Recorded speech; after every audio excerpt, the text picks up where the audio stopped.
Lewis's room smelled very, very familiar. That part of him lived on.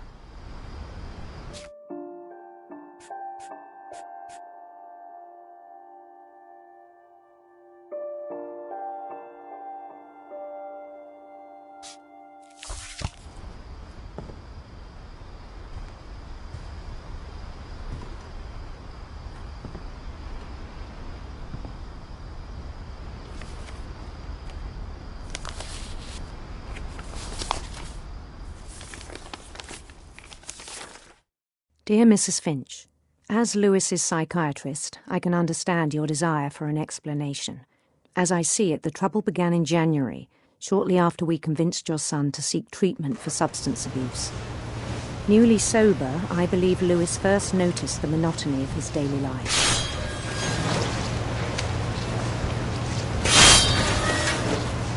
He kept working at the cannery.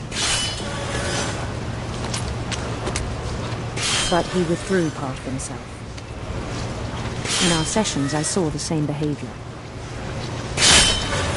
His mind began to wander. I asked him to describe it. He said he started small,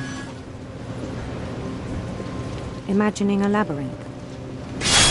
He'd feel his way about. Then something moved. Bats. And toads. And things that have not names.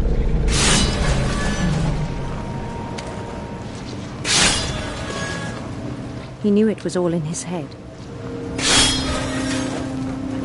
But he took it very seriously. I had hoped he'd find himself.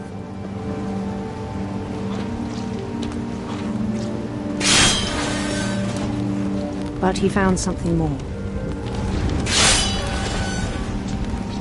I worried about him then, daydreaming at the cannery. I spoke with his boss, but he said Lewis had become a model employee. Methodical, tireless, focused. Like a whole new Lewis. So I let him go on.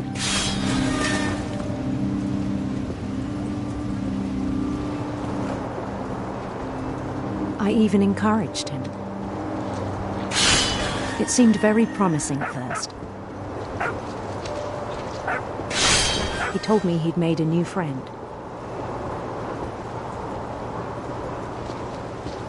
On the edge of a city he named Lewis Topia. He built the city up slowly, brick by brick. Then he made musicians.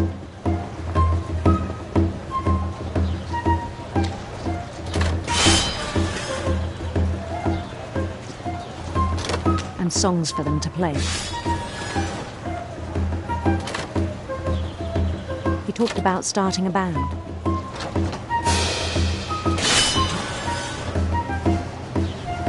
And he was always humming something. Every day his imagination grew stronger.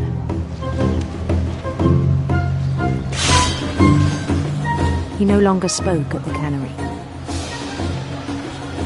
But his chopping was as reliable as ever. Then one day it struck him that all the cheering crowds, even the stones under his feet, were all in his imagination, so he could do whatever he wished.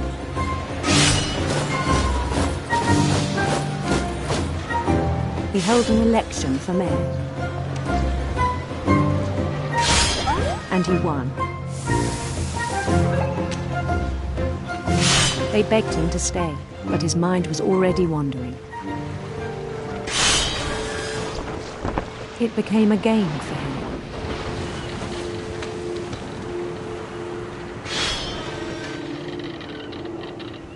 He'd conquer a city, then immediately push on. New Louisville.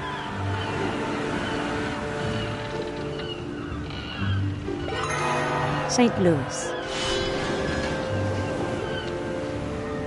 He started drifting away from our reality.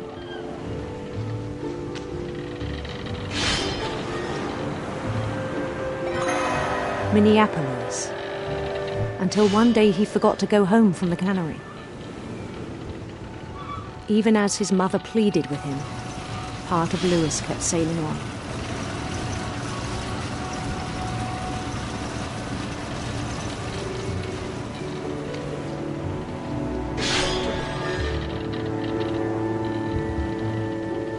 In Lewisburg, he heard rumors of a beautiful prince.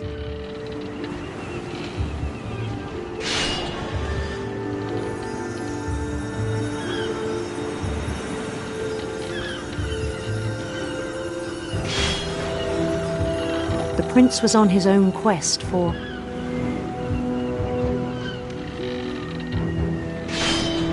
sinister serpents.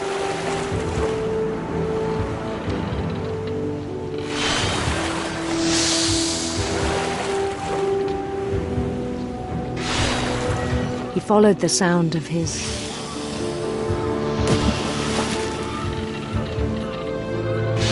silver harp.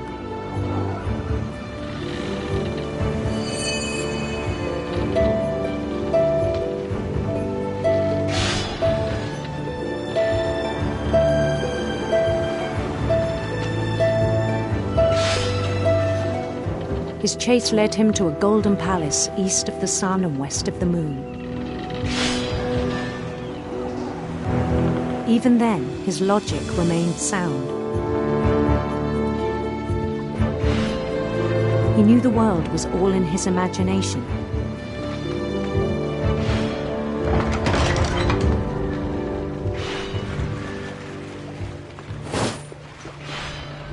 But he was so proud of having created it.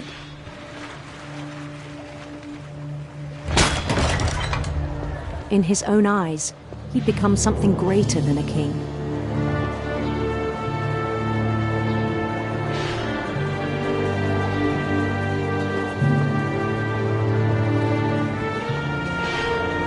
For someone who'd never known success in the real world, I think it was overwhelming. And then it struck him that the real Lewis was not the one chopping salmon, but the one climbing the steps of a golden palace.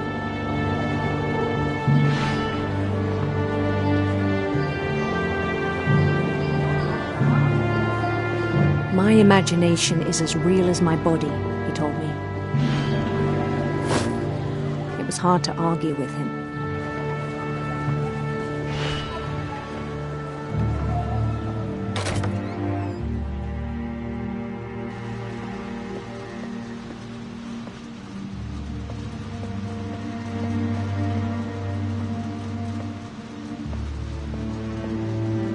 We began to forget the world we know.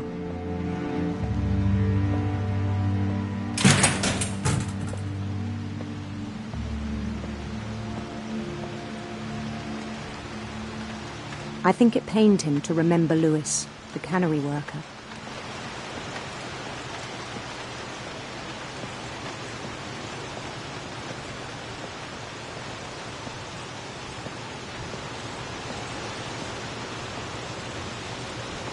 He began to despise the man with a royal contempt.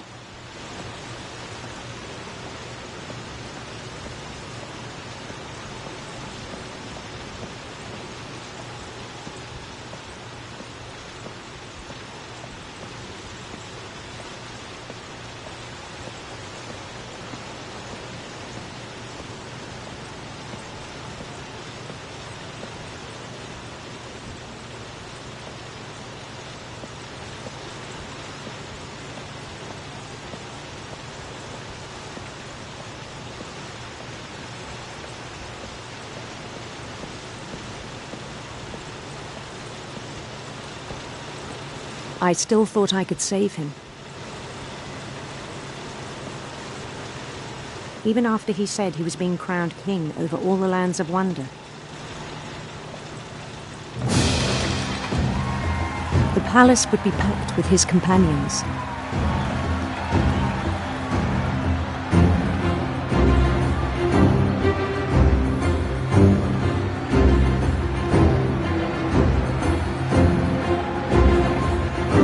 Including the wise praised Calico and insisted on inviting him.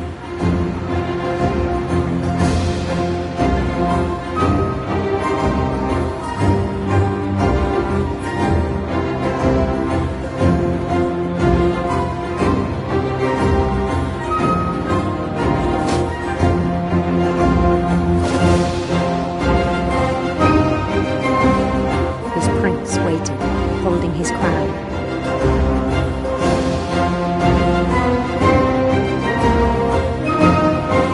There was only one thing left to do.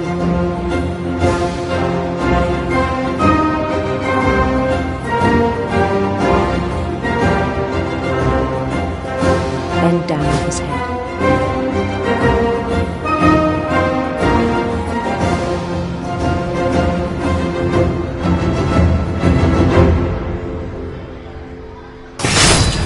The rest I think you know. Mrs. Finch, your son was a kind man who will be missed by all of us who knew him.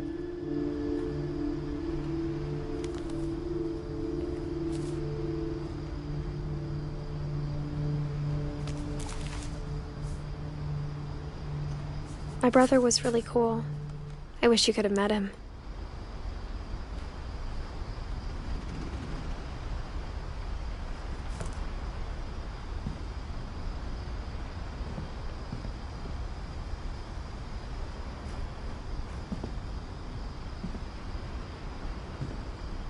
Louis and I spent a lot of time playing games together, but he was surprisingly bad at them. He died a lot.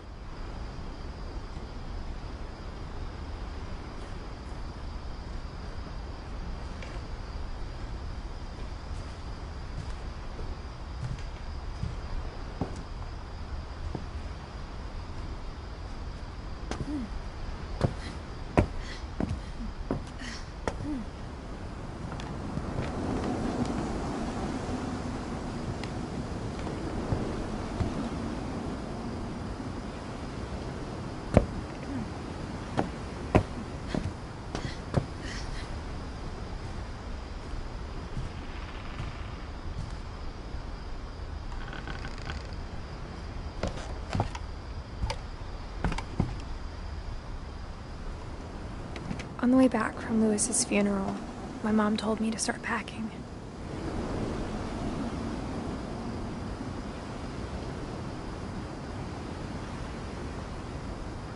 She waited until the day before we left to tell Eidth.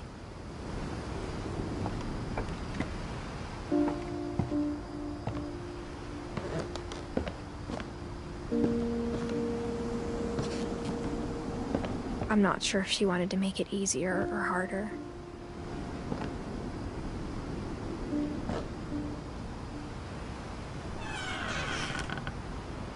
I wish we'd stayed.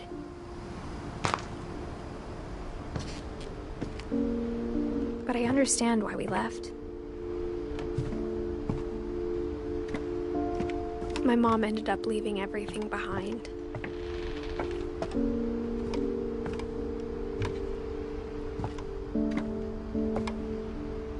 What happened that night had been coming for a long time. Maybe it should have come sooner.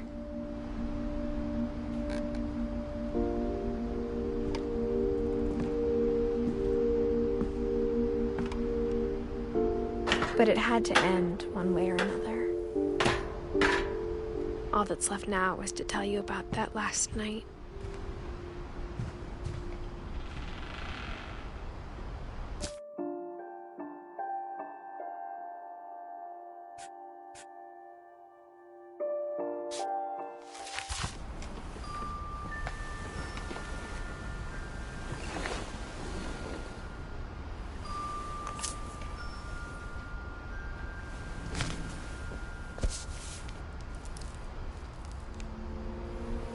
That whole last day, Eidth just watched us pack and didn't say a word.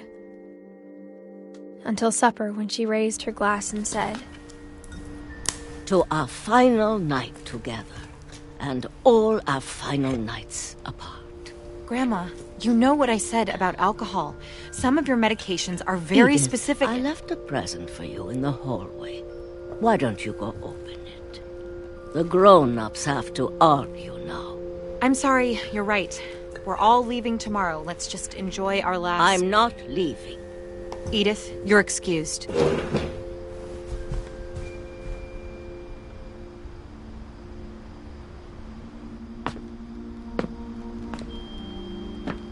The power had been shut off that morning, but Edie always had plenty of candles. When my mom sealed the library, I don't think she knew about the other entrance.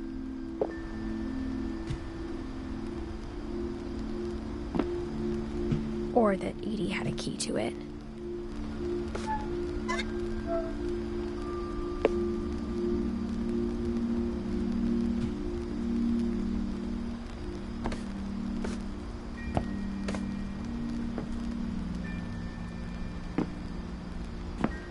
That thing you're afraid of isn't going to end when you leave the house. Eidth has a right to know these stories. My children are dead because of your stories. I think it's best if Eidth and I leave tonight.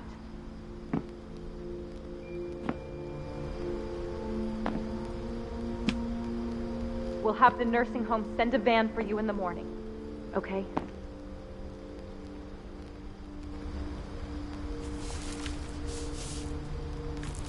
Dear Eidth, there's so many stories I wish I could tell you, but there's only time for one.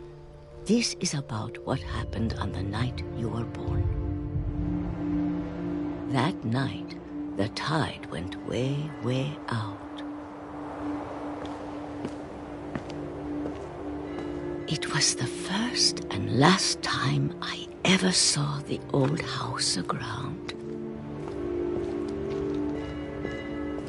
There'd been an earthquake out in the middle of the ocean.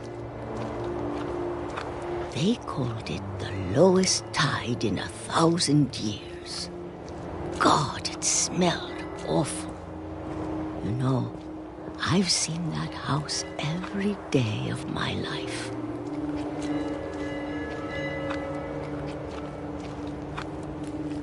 But I never thought I'd go back to it. When the fog rolled in, I lost my way.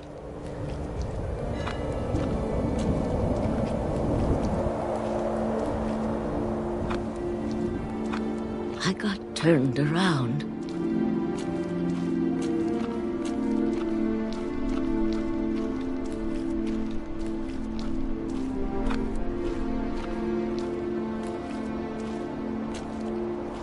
For a while, I wandered.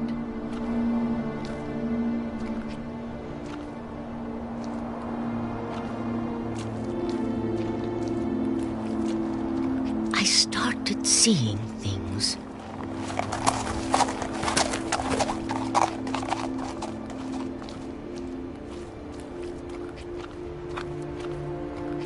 Things I'd forgotten had ever existed.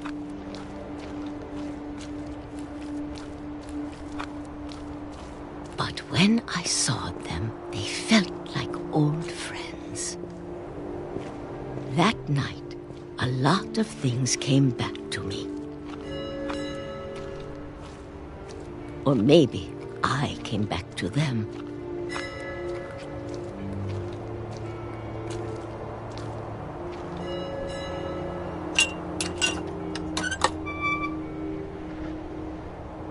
Things I can't explain, but that I need you to try and... Eidth, what are you doing in here?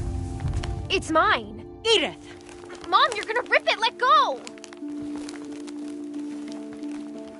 I kicked and screamed, but Mom dragged me to the car.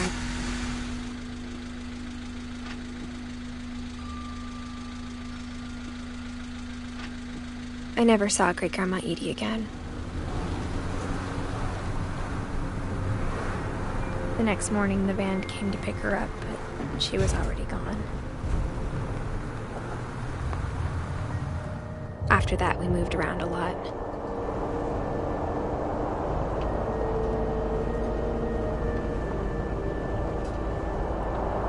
We both tried to make the best of it.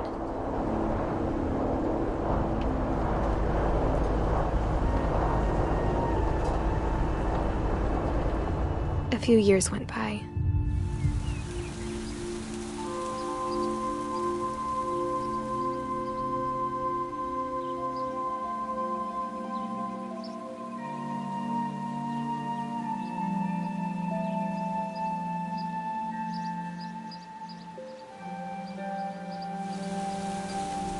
My mom didn't like to talk about it, but she started getting sick a lot. The rest happened pretty quickly.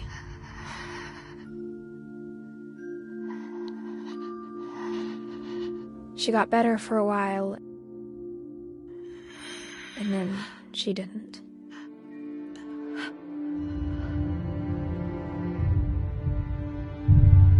And then I was alone.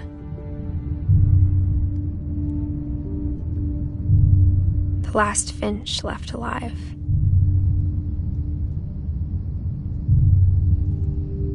Until I found out about you.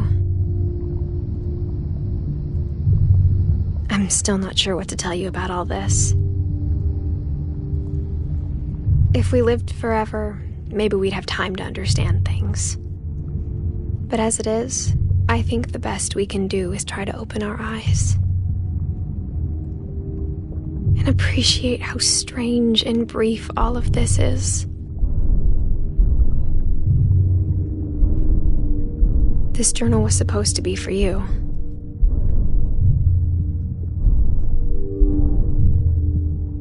But now I hope you'll never see it. I just want to meet you and tell you all these stories myself. But I guess if you're reading this now, things didn't work out that way.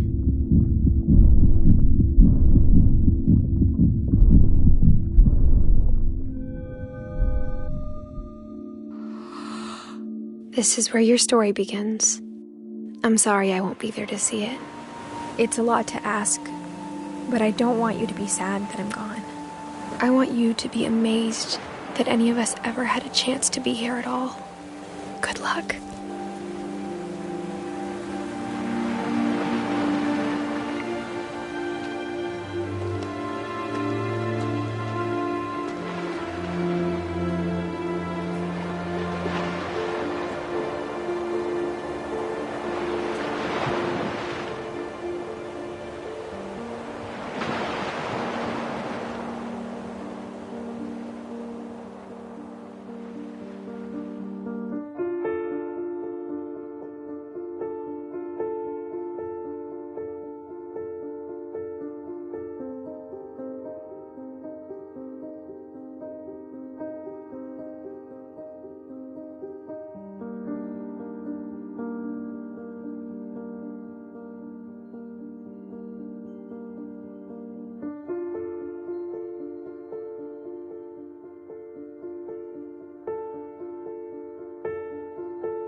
I knew Grandpa Sam had a twin.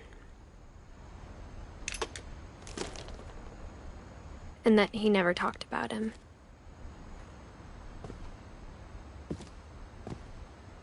I guess my grandpa didn't like history any more than my mom did.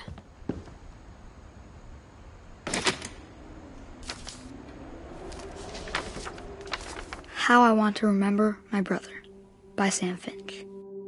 The thing I remember is that when he made up his mind, that was it.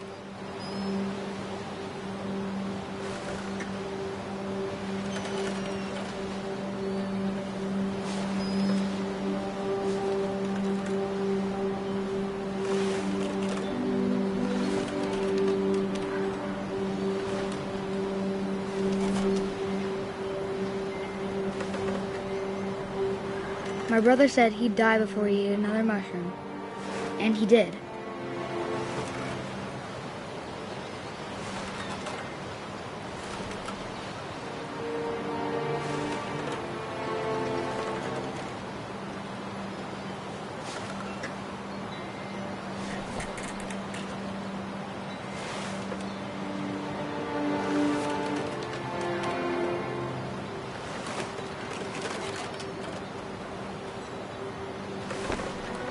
At Barbara's funeral, we swore we'd never be afraid again. And he wasn't. I think Calvin always wanted to fly. Sam! Calvin! Dinner's ready! Coming! But that day, he finally made up his mind to do it. I told him going around was impossible. Maybe if I hadn't said that,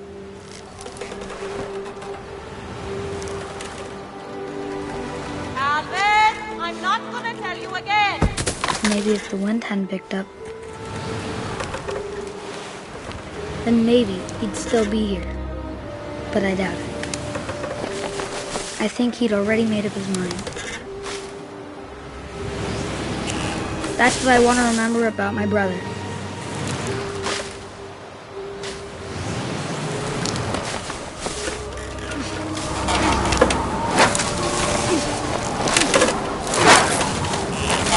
The day he made up his mind to fly, and he didn't.